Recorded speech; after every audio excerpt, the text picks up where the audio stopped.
a new year, a new Congress, and there's an inauguration coming. And I was wondering, Jamal, does Congress even matter anymore? I love the idea of the people's house, and having worked there, and they're fighters and they're rabble rousers and they show up on the floor and they say feisty things, but it's just not what it used to be. And here's a data point to that we're not the only ones who feel that way. 76% of Americans, according to Pew Research, have an unfavorable view of Congress. Only 38% think that their representative actually cares about the issues of the district and is working for the district. Now, that's a change. It used to be people hated the institution of Congress, but thought that their person was great. They had personal connection. They'd show up at events. So this is something interesting as we swore in a new Congress this week, that most of Americans think not only is the institution bad, but their own person doesn't really care about them. Welcome back, everybody, to your latest episode of the Trailblaze podcast, where we talk about the people, issues, and ideas that are forming America. I'm your host, Nayyera, joined by... Hey, I'm Jamal Simmons. I'm happy to be here, and I've got like a music soundtrack playing in my head. So I am, if only we had the musical rights. We have to talk to Simon about getting our musical rights library up so we can, jam our way into these segments. Or we could just invite people inside our brains and they can bop along with us, though that's challenging, given that half the time it's like there's a Disney soundtrack running with some kind of pop Lady Gaga Imagine Dragons. That's the mashup in my head these days. Oh, you just haven't given the tech bros enough time to figure out how to, get the chip in your brain to transmit to your computer so that everybody can, listen to what's happening in your head. Although I'm not sure everybody wants to listen to everything happening in my head. No, but we can give them a little insight into what's going on in our brains. And I know, given our deep political work together, we do look at things like Congress and the fact that this is a new year, a new Congress, and there's an inauguration coming. And I was wondering, Jamal, does Congress even matter anymore? I love the idea of the people's house, and having worked there, and they're fighters and they're rabble rousers and they show up on the floor and they say feisty things, but it's just not what it used to be. And here's a data point to that we're not the only ones who feel that way. 76% of Americans, according to Pew Research, have an unfavorable view of Congress. Only 38% think that their representative actually cares about the issues of the district and is working for the district. Now, that's a change. It used to be people hated the institution of Congress, but thought that their person was great. They had personal connection. They'd show up at events. So this is something interesting as we swore in a new Congress this week, that most of Americans think not only is the institution bad, but their own person doesn't really care about them.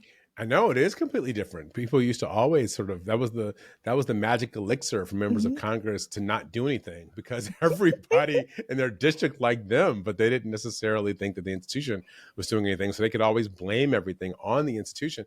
Well, you know what it says to me is 76% of Americans might have their heads on straight a little bit, because, Congress, I don't know what Congress has been up to like the last decade or so. Everything is tough. Listen, when Joe Biden was there, I will say they were able to pass some things on bipartisan basis, some big environmental legislation. They really got some stuff done around infrastructure. So those things really mattered. Obviously, when the pandemic happened, things mattered too. They passed a bunch of money to get people funded. But those mattered, but in the strangest ways. And here's what I mean. Lots of money was spent in the right ways to stabilize the economy, to stop inflation, But the things that people feel, like the Medicare provisions, the fact that there's a cap of $2,000 and that's it. All these seniors and folks who worry about Medicare being out of control, that's fixed. The idea of there being a cap on insulin prices, you don't have to worry about it being skyrocketed, right? Or that they're going to be playing the markets with whether or not you can get an insulin shot. All of that is great. But the impact of many of these things wasn't happening immediately. The legislation and all this was designed to fix the long-term stability of the system and the health of the economic. The idea that Biden did all this stuff that people aren't even going to see and feel for maybe 5 or 10 years is right for the country, but that still ain't helping me figure out, what am I getting for my tax dollars? I know. It's what a Republican said to me at one point. It's like distributed benefits, concentrated pain, right? So we're all going to benefit from this great macroeconomic policy around environment, climate change. The earth will succeed. But I feel pain every time I go to the grocery store and I have to pay more money for bread or cheese or whatever it was, that was eggs, that people were upset about.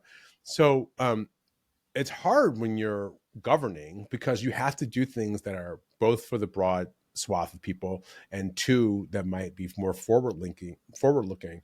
And people don't necessarily appreciate that in the short term, because no one ever, they say in economics class, no one lives in the long term, right? We all live in the here and now. And so it's just a really tough thing to manage. But Congress did try to, I think Congress tried to do some interesting things. I know you get this data point. I want to do one thing, because I think this is like the craziest story of the year for me. So not of the year, but I guess the year is only a few days old. So of the year. So did you see this Business Insider story about how rich musicians build the American taxpayers for luxury hotels, shopping sprees, and $1 million bonuses? And they focus on like Lil Wayne, how Lil Wayne sold master recordings from his label for more than $100 million. And then he got a $9 million grant from a little known pandemic relief program. And he used it for private jet flights, $460,000 on clothes and accessories, another $175,000 for related expenses for a music festival, and a bunch of money, $15,000 worth of flights and luxury hotel rooms from some ladies that he was spending time with. But here's the part about it that's the most amazing. Business Insider didn't figure this out because they had to do some big investigative story. They figured it out because in order to get the money, you had to propose a budget. And then after you got the money, you had to report what you spent the money on. And so he literally put in the report $15,000 in travel expenses for these ladies. Again, he's like, I'm being transparent. You gave me the money. I'm going to tell you what I used it for. It's out in the open. That's the thing. So much of the COVID relief that went to hotel associations, to a variety of celebrities. The Trump administration had set it up as a first come, first serve. You've heard this term, needs based. It was not needs based. Get in line if you hit a threshold. No, it was first come, first serve. So banks were like, great. Who do we know? How can we get this money out the door? If you didn't know a banker, if you didn't know how to do the paperwork and the corporate, all the grant systems and everything like that, or how to do all of this filing, all three of those things you had to know to be able to do it. Who knows that? The only banker I had white collar people who have a professional staff of lawyers and bankers and all of that. Like, I remember my father as a business owner, small business owner. It's like, I don't know how to get this COVID relief money. Like, I called the banker that I know who did my business loan. And he's like, yeah, we're already oversold. I don't think I can get you in line.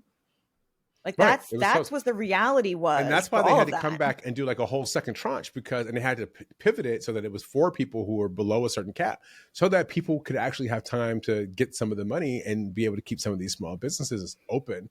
But the thing about what happened with the big companies, and it's the thing about what happens with these big music executives and others who have taken the money, is, to get back to your central point when we started, people don't feel like Congress is doing things that are beneficial. So every time one of these things happens, it makes us have a little less faith that whatever the government is doing is actually going to work for our benefit. And so you wonder why then 76% of people think that what they're up to is trash. Oh, well, it's the fundamental idea of what Congress exists for, was to have direct elected oversight over the spending of tax dollars, right? Only Congress can decide if there's going to be a tax increase or not, and how that money gets apportioned. That's why the Appropriations Committee is the most powerful committee in Congress, and budget season is a huge deal because it's like, well, who's going to get what and where? That is the fundamental purpose of that from the founding fathers and the idea.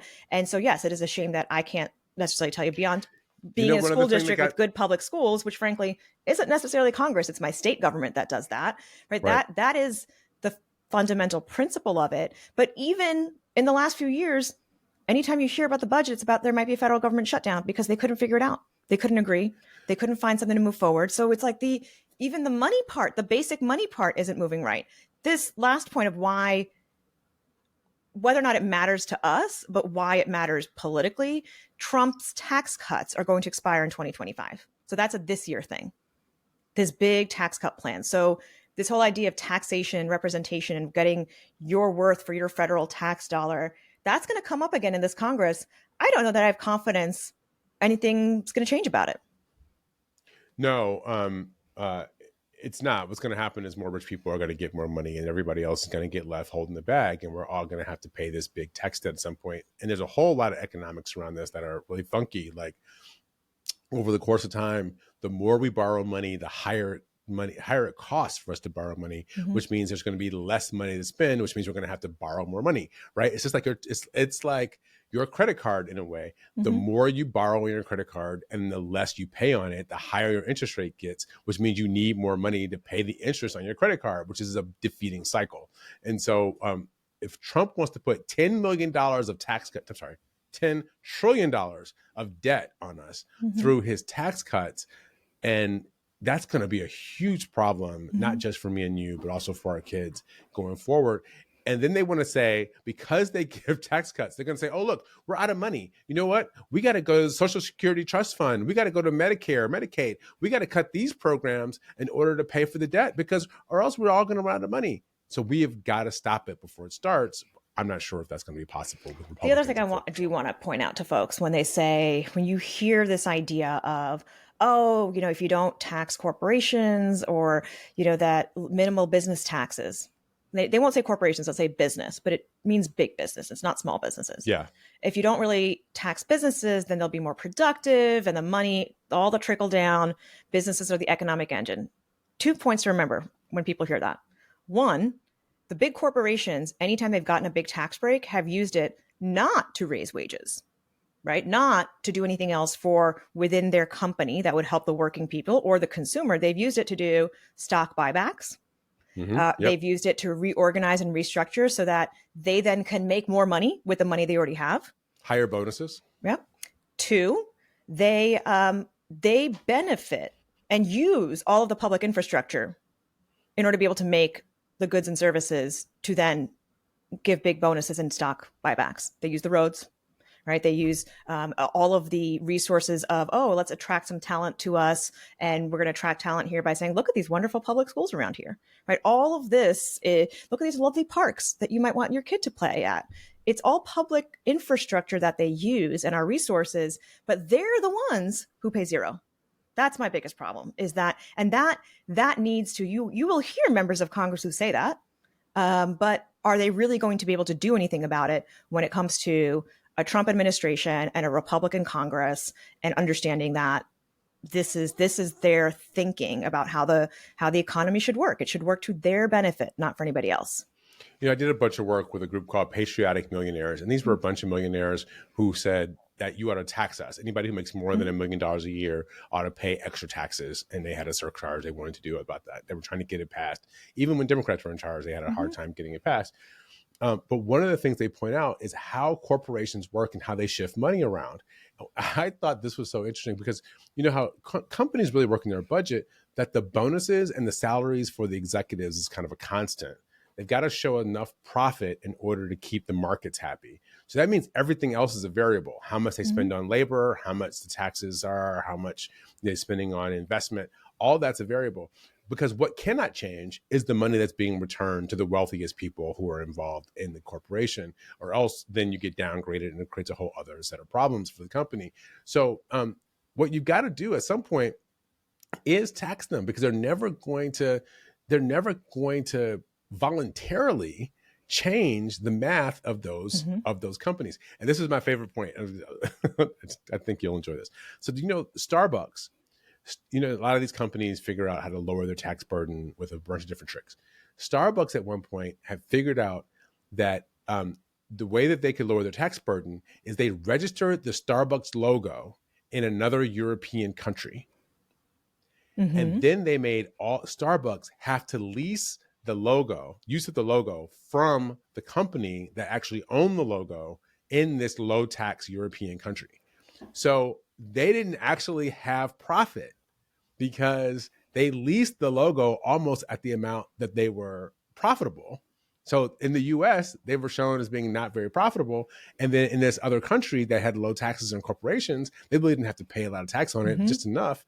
And so they never actually had to pay tax on they never had actually had to pay tax on their profit. And It's just that's the amazing. idea, I is want like, to be right, a tax lawyer when I come back because you only there's a pay lot of money. taxes on profit. As a Right. corporation, as a individual, I pay taxes on income, period, full Mm-hmm. stop. Mm-hmm. That's the big difference, Yep. right? I am working and I'm paying off the top of it. And if you are not even a W-2 employee, right, where they take it out up front, I got to also plan to pay 30% as Yep. a freelancer, as an independent person. As a corporation, all you got to show, you show losses. If you can continue investors, even if you have losses, yeah, people are making the money they want to make. They're bringing home, they've got great take home pay. That's not their issue. This is going to be, I think, fascinating for this Congress to see how much of that ends up coming forward, and if this idea of radical economic change is something that is possible. But the numbers aren't necessarily there for the Democrats to do something radically different. They're not in the majority, but they could throw wrenches in what Mike Johnson's plans are or what Trump's Yeah. plans are. Like that's Well, that's and that's not a great place to be, which is all you're doing is kind of stopping the stupid. so if I was going to be my hopeful self, I would say Donald Trump got elected in part because a bunch of working class people wanted to shake the system up and they wanted to get more money, right? So if Donald Trump was actually being responsive to his political constituency, he would find ways to really help them out. Instead, what he's going to do is he's going to use a bunch of gimmicks to sort of make people, he's going to cape and ape whether or not he's actually doing things for people while he does things for the wealthiest people. So if you think about what the things that he wants to do in economic policy, put tariffs, which is basically a tax on people. So that's going to add inflationary pressure. He wants to cut taxes for wealthy people. So that's going to, they're going to have more cash to spend. And remember when Democrats wanted to cut taxes and do things to help working class people, everybody said, you can't do that. It's going to create inflation. And then, he wants to go after immigration and lower the amount of immigration in the country, and not just people who are here without legal papers. Mm-hmm. If you listen to Stephen Miller, he wants to lower the total amount of immigration, particularly from what Donald Trump used to call shithole countries, which are Africa and Central America. And those are the places they want to stop people from being able to come in. I mean, Trump said himself, why can't we have more people from Europe? More people from Norway. Slovenia and Slovakia. Yeah, they ain't trying to leave their country. They got free healthcare. He wants more Melanias. I mean, that's fundamentally what he's saying. They got free healthcare. Let's have people from Melania. They got free childcare. Like, why would they be looking to come here? Yeah. Right? The folks who want to come to the America are the ones who believe the American dream, or that idea we've been sold of you can raise yourself up by your bootstraps, you can work hard, and you got rewarded for it. That's right? That's the folks who are getting great government programs right now. They don't need that. They're not looking for a place to get rewarded for anything. The immigration thing, I'm glad you raised that too, as part of obviously one of the biggest things that's coming forward with this Congress. The immigration piece is really going to start dividing the MAGA party. We already saw some of it. We've talked about it with the idea of who gets visas and who doesn't. But you need a labor force, right? Who's inspecting and pulling the chicken apart in a chicken plant for our oversized chicken breasts that we're getting in the market? Who is doing the farm labor to make sure that we can get fruits out of season here in the United States? Like, all these fun privileges that we have come because of migrant labor. A lot of it's not legal. Okay, legalize it. That's not right. That's not what the Millers of the world are. Less about the let's get cheap labor. There's a conservative, Reaganite interpretation of immigration and how that boosts the economy. The Miller version of it is about American identity, right? It's about white American Christian identity. And that's where they're going to find their split. Mm-hmm. Yeah, it's a cultural fight, not an economic fight for them. Yeah. And so Democrats continue to argue, can sit easily in that economic fight.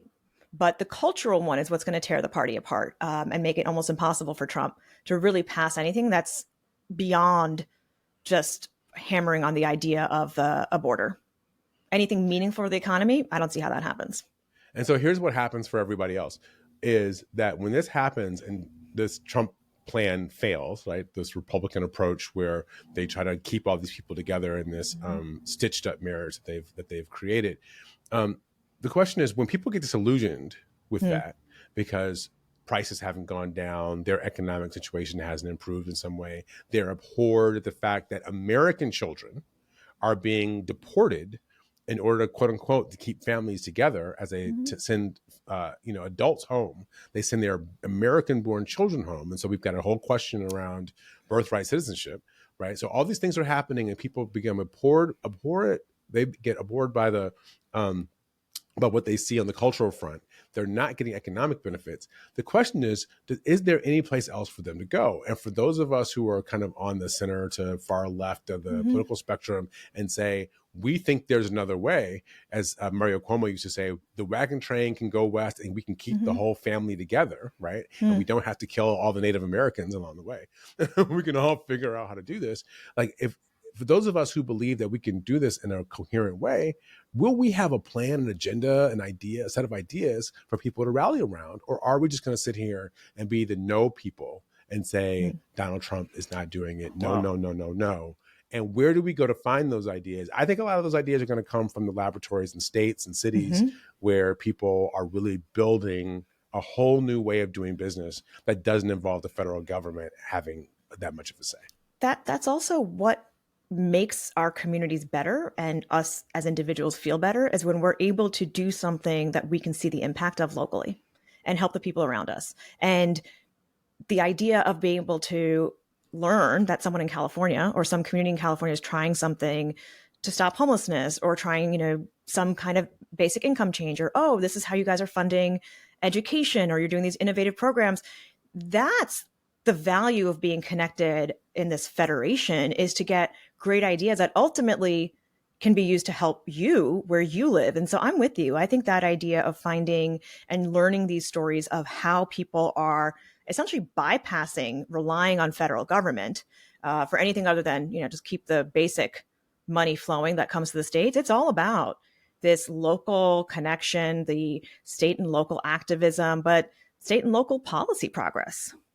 Yeah, and that's how you're going to build up a farm team, right? If you want to have leaders of the country, so many people come from these local efforts. They're the ones who really build up. And if I was on the left, what I would say is, if I was in the Democratic Party leadership, let's start recruiting some of these people, right? Like, so you start looking for the person who's the most respected person in the junior high school, right? Who's the parent that shows up that everybody listens to? Who's the teacher that everybody wants to take?